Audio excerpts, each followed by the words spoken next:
This chair used to be my grandfather's chair.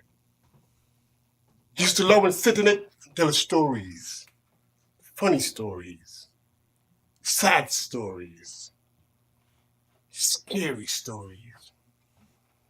We used to scream, me, my brothers and sisters, we'd all run off to our bedrooms, too afraid to sleep. But the next night we came back for another one of those scary stories.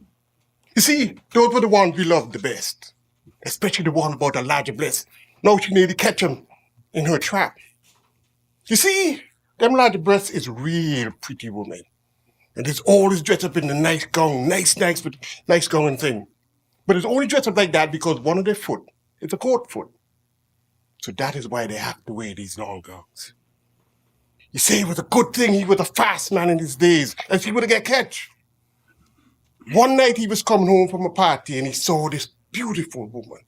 Said she looked so good, I have to try something. So he stepped up to her and started putting some serious lyrics on the woman. Said, man, she was like butter in my hand as he began to walk to her house. He decided as they were walking that he's going to make his hand fast. The next thing his hand was brushing up against this hairy thing. He said, wait a minute, there's no way a woman's leg's supposed to be so hairy. So out of curiosity, he pulled up the dress and he see the goat foot. Man, he said he'd take off. He'd never run so fast from a woman in his life. A man like he, who was known as the biggest woman chaser in the village, was now running from a woman. We used to laugh every time until we cried whenever he told that story. Those were the days before we got a television and before he lost his mind. You see, once the TV came, we didn't listen to his stories as much. After all, we had something else to hold our interest.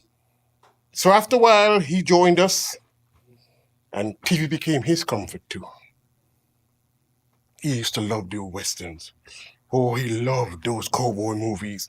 Sometimes he would fantasize. And that is why my grandfather had a beautiful imagination. You see? And that's why it happened. One night, he and his buddies were hanging out in one of the local bars, having a good time, talking about the West Indies, the good old days. He used to love to talk about the good old days in the West Indies. I remember I used to go with him sometimes when he would visit his buddies and get completely wrapped up in the stories. But anyways, this night, he and his buddies again was doing the usual thing, drinking, and suddenly some young racist punk came into the place and started making trouble. Started calling them old niggas and saying, why don't you niggas go home and leave our country alone? Well, my grandfather was a very proud man, and nobody was going to call him niggas for too long. I wasn't there, but I heard he jumped into them like he was some kind of cowboy hero. He was well into taking care of them until the police showed up. And you know who got arrested? Sometimes in this place it is understood, a black man and a white man get into a fight, black man gets arrested without question. Being in jail broke my grandfather. He had to stay there for a while because Mom didn't have the money to pay for his bail. So he had to wait until she could borrow it. My grandfather, a man who loved his freedom, his own way, my mom would say. He couldn't stand being in a cell. He felt trapped like a bird in a cage. So he would cause quite a ruckus. That's another cowboy word. During one of these daily fights with the guards, he got shot. It left him partially paralyzed. The guards said it was an accident, but we believe differently. My grandfather became a shell. We couldn't reach him as he retreated more and more into his TV world.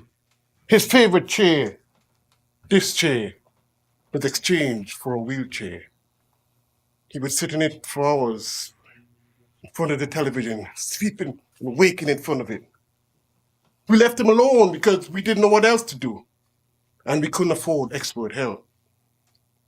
So we watched our grandfather trying to reach out, but couldn't. Sometimes I would cry because I missed him.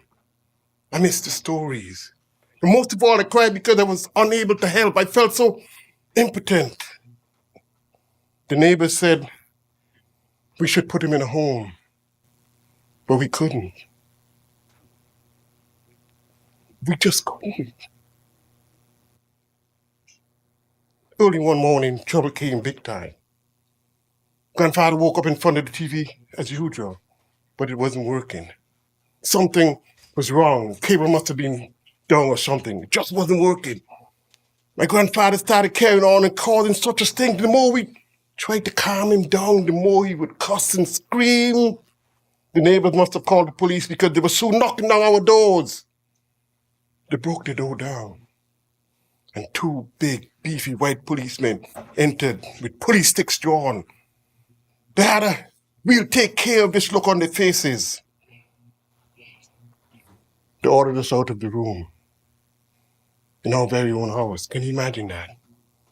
We left. What else were we to do? I half closed the door and peeped through the crack. My grandfather had calmed down a bit as he watched the police advance towards him. I caught the glint in his eye, and I could just imagine what was going through his mind. He was probably in some kind of cowboy fantasy.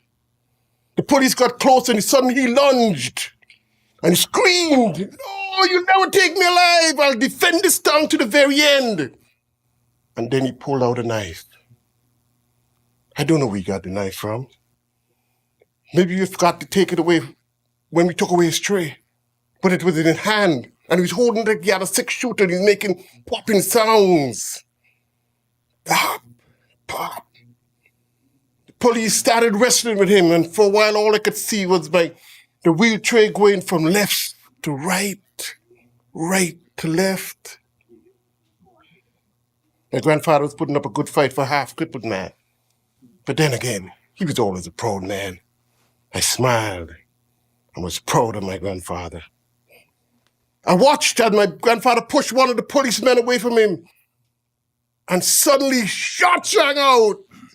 "No, you didn't have to kill him! You didn't have to kill him!"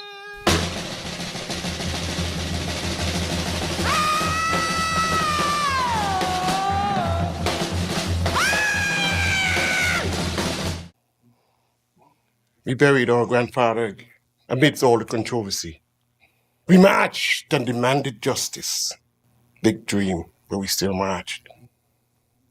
The cop was charged after much demonstration, but it was all a sham. The trial was a travesty of justice, and the verdict needed no deliberation. When the expected verdict was read, the cop took out a cigar, lit it, and breathed a sigh of "thank you, I suppose." Then he said, "I'll do it again if I have to. I'll do it again." What a thing to say.